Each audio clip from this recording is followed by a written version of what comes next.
Hi, I'm Eric. This is the Long Box Review comic book podcast, and welcome to the February 2025 Reading Pile episode.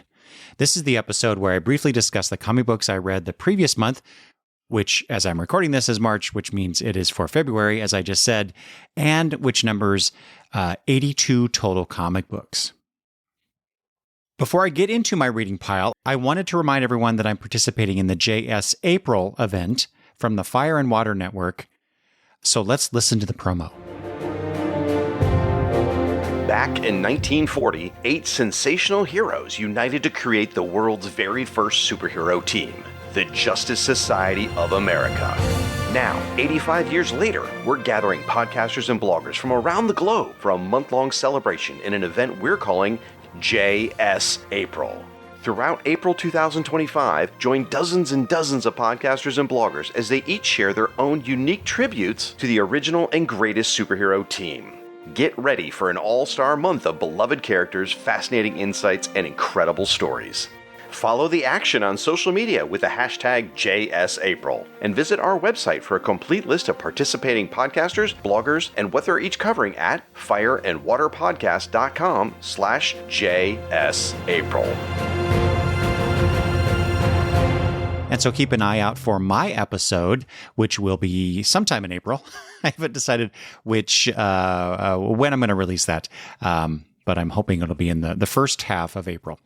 And then be sure also to visit that link and see all of the great podcasts and blogs that are participating in the JSA April event, and be sure to listen to them and read their contributions.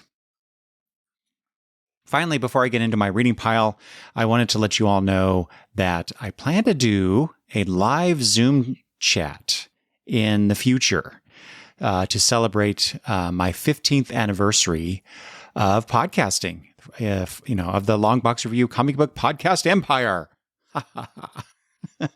Anyway, so check my socials on Blue Sky, Facebook, or Mastodon. I plan to have a pinned post at longboxreview.com for the details, and there will also be a link that I'll add to that post. As we get closer to the event, I don't have a specific date in mind, but since my anniversary is in July, I'm figuring it'll be somewhere around there. Anyway, so if you'd like to participate with that, if you'd like to come on and say hi, ask some questions, or just generally talk about some comics, that'd be great. So, and if you'd like to participate, let me know, and I'll have an idea of how many people might want to participate in this. All right. So here are all of the comic books that I read in February 2025. Emperor Doom, the Marvel graphic novel. I read that because Comic Geek Speak was going to talk about that. And then just because I finished that and I already had this next one, Spider-Man Spirits of the Earth, another Marvel graphic novel, which is basically Spider-Man in Scotland. And that was pretty much it. It was a beautiful looking book, but I don't know. I have no idea why Spider-Man was doing anything in Scotland in that book. Anyway, Absolute Superman #3, Public Domain Volume 1, issues 1 through 5, Finders Keepers, part of the Horizon experiment, the one shot. That was really good.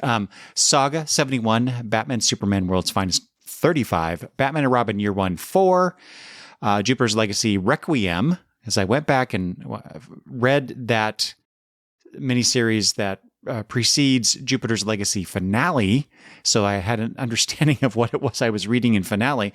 Anyway, I read issues 1 through 6 of that, and then turned around and read Legacy issues 2 and 3. Wonder Woman #17, Trinity. This is the weekly book from DC from many years ago, 1 through 3, because I plan on doing something with that in the future. So that was a reread. JSA #3, Wonder Woman 5 through 8, and that is the George Perez helmed Wonder Woman series, trying to get caught up to or get to a certain number issue so that I can do something with that in the near future. Jenny Sparks #6, The New Gods #2, Nice House by the Sea, number 5. Challengers of the Unknown, number 2. Absolute Wonder Woman, number 4. Titans, 16. Green Lantern, 16. West Coast Avengers, number 1. Laura Kinney, Wolverine, number 1. Black Canary, Best of the Best, number 3. Justice League Unlimited, number 3. Superman, issues 21 and 22. Absolute Batman, number 4. Captain Britain and MI13. This would be volume 2? Or is that volume 3? I think that's volume 3. Issues 5. No. I read volumes 2 and 3. That's what it is. I didn't put that in my notes, but I had the issues, which are issues 5 through 15 and an annual. Deadly Class, volume, I don't remember the volume. 30 issues 32 to 35. I got to be better at putting in the volume. Dynamo 5, volume 2, issues 8 through 13. Local Man, volume 3, issues 10 through 13, 25, and the Bad Girls special. Ice Cream Man, also another volume. Oh my gosh, I can't believe. Do I put that in my notes here? Because I am going to talk about that. Yes, volume 6, which are issues 21 through 24. And Love Everlasting, volume 2, issues 6 through 10. The Victory Point original graphic novel. And then finally, Exceptional X-Men number 3. So, yeah. Got on a reading kick in February. Shortest month, largest number of issues so far this year. So I think I did that last year as well. Or maybe it was March. I don't recall. But yeah, for some reason, I get those winter doldrums and I just want to read a bunch. Which is great because I'm getting through my backlog, which is still a lot. I don't know. I think there's like, I don't know. I didn't look it up, so I don't want to say, but there's a lot of stuff I still have to read. And we're in the midst of getting ready to move, so I'm not sure how I'm going to do this. So anyway, all right, let's get into the reviews. I am going to talk first, and this is, I said this last time on the last Reading Pile episode, but I generally talk through the books in the order in which I read them.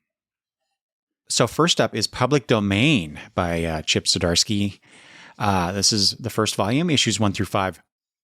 This is one of those times where I longingly awaited the collection to read, kept wondering when it was coming out, and discovered it had come out months before because I saw volume 2 solicited. So I have no idea how I missed volume 1. Because I read through previews. I go to the website, the DCBS website, and go through things, but somehow missed that. One quick in-stock trades ordered later, I was able to read this critique by, as I said, Zdarsky, of the comic book business through a Jack Kirby lens, I'll say. What's interesting and frustrating about this series so far is that the volume spends more time on the writer's son, not to be confused with the writer of the comic book within the comic book, but I forget his name now, but instead of his father, who is the superhero artist creator. I found the son to be an ungrateful whiner, and his ostensibly loser brother, as he doesn't, I don't think he explicitly calls his brother that. Maybe he does, but he certainly looks down on his brother's lifestyle. Let's just say that. Anyway, I found the loser brother a much more interesting character. So I'd like to see more of him going forward. I did appreciate the cautionary tale of work for hire and the current climate of the parent company making billions off the creation, while the creator, or at least in this case, the artist, gets nothing, at least at first. I also found it refreshing that the artist wasn't bitter about it, even though he had every right.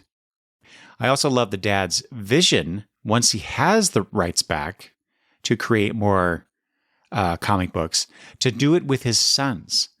Those last few panels showing the loser son finishing his father's art was so uplifting to me. However, can they all actually work together and make a good product?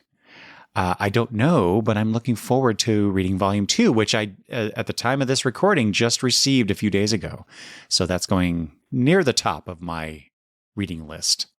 Final thoughts on this. What does this comic book say, though, about the Kirby Lee collaborations and who came out on top? if you will. Will this solve anything, in real life, in the comic book creation community? Or is it just a work for hire artist's masturbatory revenge fantasy? That's probably a little too much. So, but I think Zdarsky would appreciate that. All right. Anyway, let's talk about a couple DC Comics.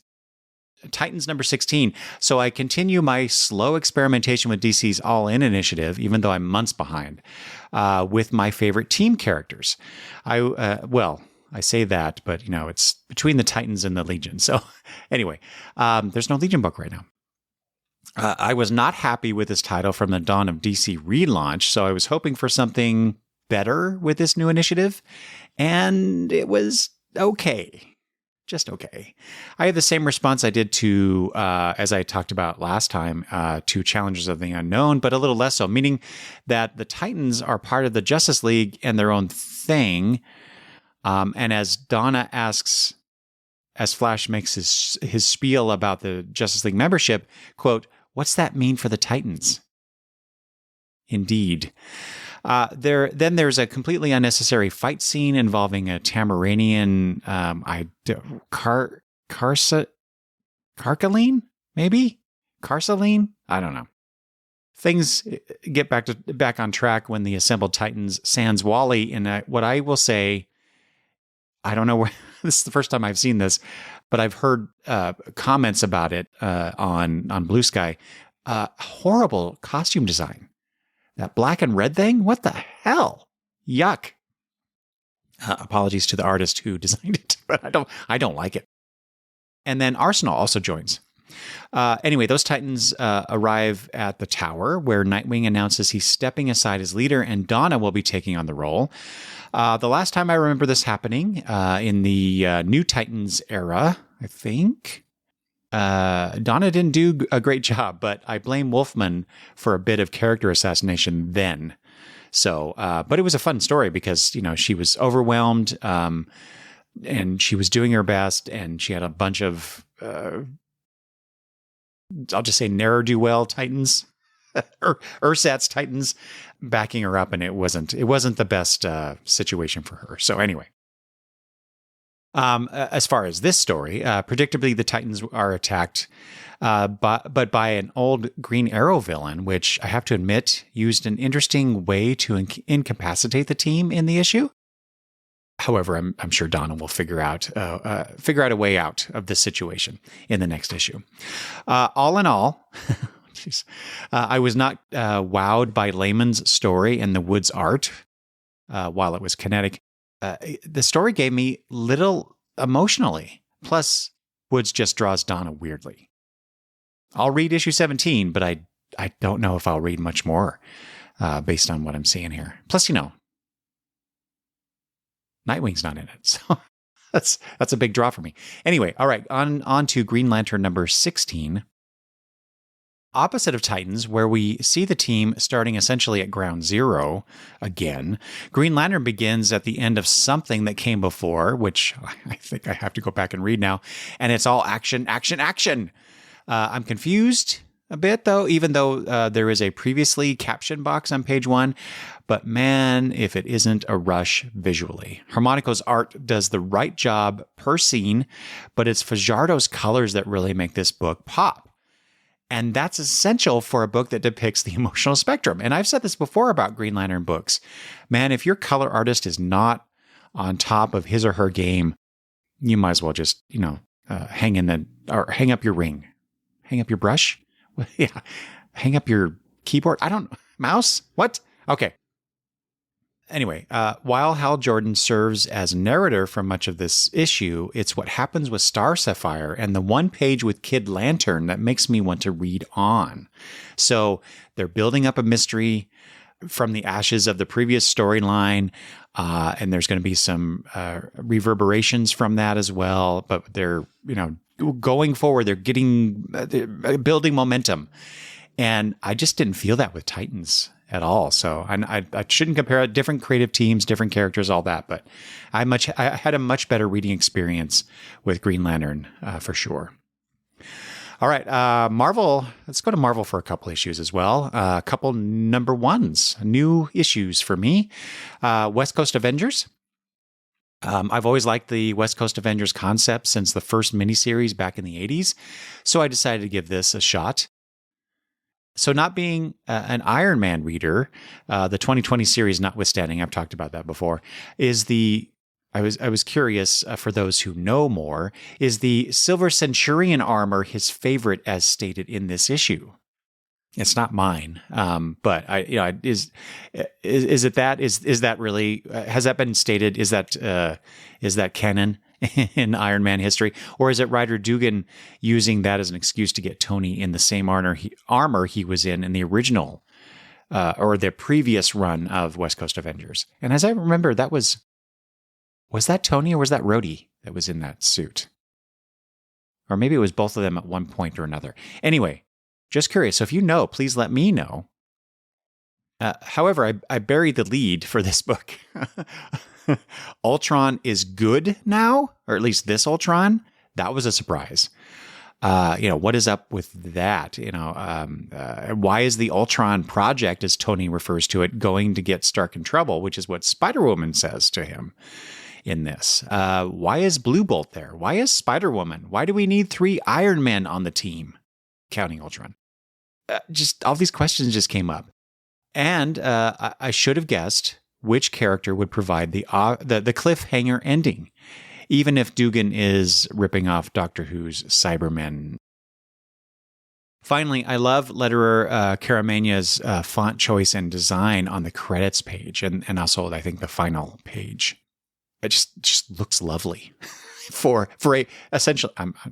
I apologize, but a wasted story page, right? Because it's that the credits page is it's like there's nothing there but credits and story title, but it looks lovely. I like it. I will be reading on with this one, at least the second issue, to see where we're going with it. The Ultron as a good character is like, wow, obviously that's not gonna end well. It never does with Ultron, but it'd be interesting, to see how we get to that point eventually.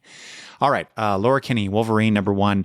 I became a fan of this Wolverine because I never really read her when she was referred to as X-23.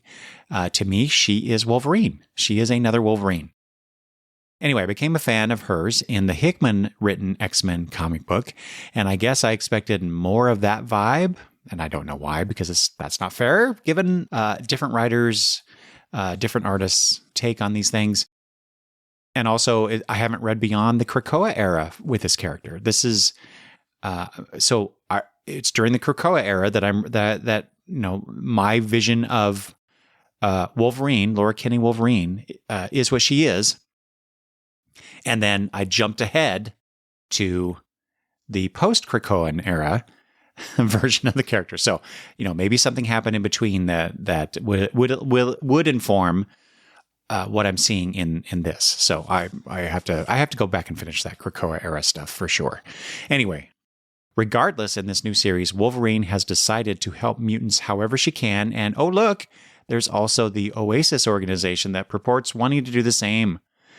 I actually don't know if this is new to this book or has been around for some time. My guess, based on what I'm seeing, is the former, but maybe not. But there's got to be something going on with that, right? Anyway, the entire issue is Laura finding and saving a mutant hostage. As she says near the end of the story, saving mutants is her gift. Is that enough of a draw? Especially when I read Laura's internal monologue. She comes across like Jessica Jones, like in the old Bendis, oh my gosh, I've forgotten the artist, series. Anyway, or maybe I just haven't read enough of Laura Kinney. It's really my problem. I have read Ryder Schultz's other indie work, and I liked it well enough, but this just didn't grab me. And I think artist Belviso is inconsistent. There are some wonderful panel art, and other times it's just not so much. So I don't know. This one, I don't feel a draw to continue with it. Next up is a series that I will continue because I bought all of the trade paperbacks, and I'm only on volume 2. This is Dynamo 5.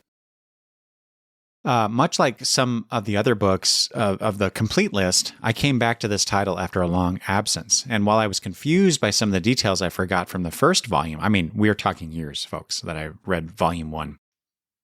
I quite enjoyed this continuation of a philandering superhero father's offspring who each inherited one of their father's superpowers.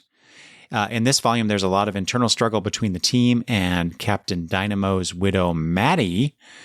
And to really spice things up, one of the teens' mothers gets involved, making accusations like, quote, "You're endangering these children," and, quote, "I could probably even make a case for kidnapping," unquote. We also get the resolution of a mystery from the previous volume in that one of the siblings is the result of Dynamo's dalliance with an alien being. We also get to see another of Jay Faerber's creations making an appearance, the Firebirds. The volume ends with everyone separated and feeling isolated. And so I can't wait to see what happens next. Because like I said, this is Jay Faerber's work, his writing. I think I have everything of his now in print. If not, I have it in print and digital. And I just love his superhero work. Okay. Moving from something that I really enjoyed to something that was, spoilers, Local Man, Volume 3. That might be controversial to some of you, but I have been enjoying this prodigal son story and the 90s Image comic superhero style flashbacks, which honestly, I didn't actually read a whole lot of. But the tropes are instantly recognizable. The art, definitely. I saw enough of that back then to recognize it. And I appreciate that. It's interesting to use that as a driving point of your comic book, but it was just okay. I will admit I bumped the volume up in my reading pile because I was spoiled by the news of the surprise final 25th issue, which numerically would have been the 14th, I believe. Plots are resolved and character development is made, even if a little predictably. Honestly, I was kind of disappointed with how everything wrapped up. It was like a TV series that's been canceled before its time, but the writers had a few episodes left to tie everything up, and it wasn't in a very, I want to say, satisfying way, but when I flipped through it again before I recorded, I did like where Local Man himself is at the end. You know, he's teaching. He's helping young people. And it's not just, him going off in a costume. He's actually being a teacher, an art teacher, I believe. So that's cool. I like that. I like that ending for him, even though I flipped through pages multiple times.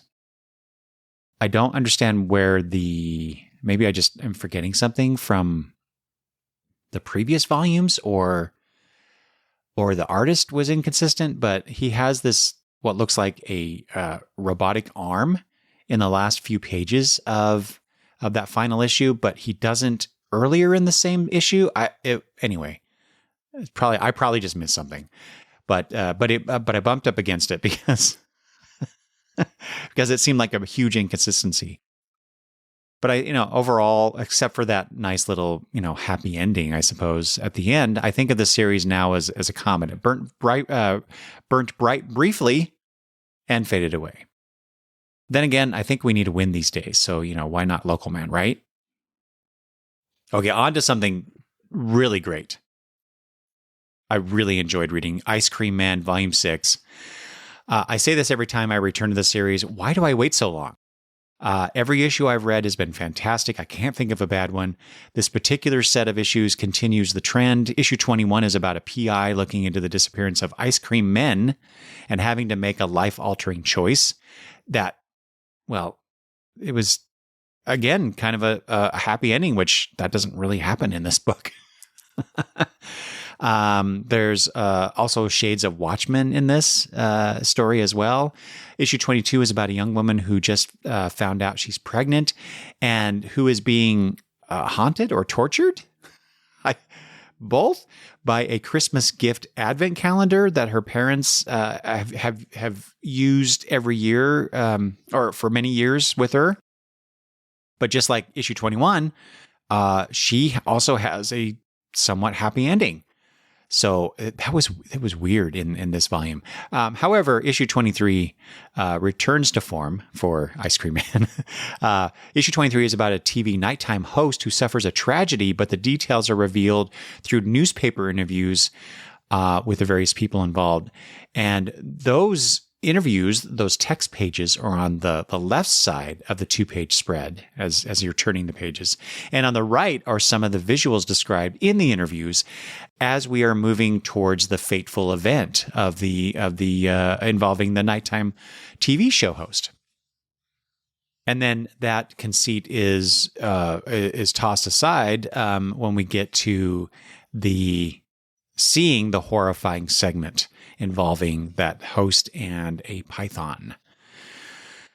24 is a Twilight Zone-esque story about a man who is withering away, unaware that there is a telethon to raise money to help him.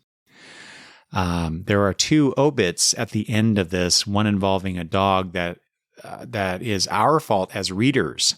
And so the story got a bit meta with it. In fact, it reminded me of one of the Grant Morrison written Multiversity issues, or maybe I'm thinking of maybe Kurt Busiek did that in Astro City as well. I forget. Anyway, characters who are breaking the fourth wall and basically saying, if you turn this page, bad things will happen. I admit I put the comic away. I didn't turn the page for a day, and then I went back to it and I killed the poor dog. It's your fault too. One thing I love about this collection of issues were the callbacks and visual gags over the course of the 5 issues. It makes for feeling like we're in the know and can enrich the collection. But if you miss them, they don't distract from that issue story. This is such good comic booking in this series. And again, just like many people, if you're not reading Ice Cream Man, you love great comic books, you're missing out. Go read Ice Cream Man. All right. Love Everlasting Volume 2. I read the first 4 issues of the series via the Substack. I know that's not such a great term anymore, or great place anymore, but But I had to wait to get the first trade to read issue 5 because for some reason issue 5 was not, because they were releasing these free if you were subscribed to their Substack. And I was subscribed to the free version, so I got the first 4 issues, but not issue 5, which concluded that story arc. But then I sat on reading the second volume for some reason. Like I said, a common thread for last month. This second set of issues takes the whole romance trope being reset angle and turns it on its ear by keeping Joan in the same relationship throughout her life, despite the fact that every year is 1963. It actually becomes a lot more poignant than the previous arc because of the pain she endures knowing none of it is really real, but it becomes real enough for her. She does care for her husband and children, but the twist of the knife in this volume is the ending of issue 10, where Joan has her 80s action hero moment telling the cowboy that she's going to kill him and her mother. Given that and Joan's progression through these first 2 volumes, I had wondered if the third, which is due out in September 2025, would be the concluding act of Joan's story. But I heard on the Comics Discourse 114 podcast interview with Tom King just recently that volume 3 is the midway point of the story. So, wow. I'm barely halfway through a story that I thought was about to end. So that's interesting. I wonder where this is going to go. Regardless, I am here for it. I'll be here as long as both of these creators are putting out Love Everlasting. All right, my final comic book that I wanted to talk about is The Victory Point. I will say it is an original graphic novel, but there's an asterisk there, by Owen D. Pomeroy, and this is from Avery Press. I thought when I bought this, it would be an interesting story, especially based on the description. On a summer's day, Ellen returns to the coastal town she grew up in, the picturesque yet architecturally strange Victory Point. Revisiting old haunts and people from her past, She feels increasingly disconnected from the life which she originated. Tired from the constant struggle of trying to forge her own path, Ellen searches for some comfort in her history that might just give her the strength to move forward. Victory Point quietly explores the ideas of home, legacy, and the simple question of how we choose to live. And it is interesting, but it's one of those stories that is very small in scope. And that's not a bad thing necessarily. In fact, the capstone at the end is the reveal of the name of Ellen's shop, Small Victories, which just spells out the overall theme of the book and what her father was trying to tell her during her visit. I guess my real problem with it is how low-key everything is portrayed. But maybe I'm too used to the melodrama of superhero tales. This book also is part travelogue with interstitial pages of text describing Victory Point, the place, and those who live there. Quote, and this is a quote from one of those pages. In 1933, the coastal village of Victory Point became the site of an experiment in which the architect M.L. Schreiber was appointed to redesign the town in a modernist style, hoping to create a new, contemporary way for its inhabitants to live. Only a third of the build was ever completed. The response from the public was muted, and today it remains a quiet seaside oddity. In fact, at the very beginning of the book, when Ellen arrives, architecture students are there to marvel at Schreiber's work. And the way Pommery depicts the town, its unique architecture, I had to search if this was based on a real place or not. It comes across as if it were a real place. And this is just a fictionalized version of it. But it's not. It's not real. My first reading of this book was not as favorable as the second time around. So, like I said, I think I have mischaracterized the low stakes of it, the quietness of it, as a negative. But on the second read around, it did hit me a little different. And so I liked it. I liked it much better the second time around. So is what I'm saying. Anyway, if you're looking for a picturesque coastal escape, this book might be for you. All right, that is all I have for you for from my reading pile for February 2025.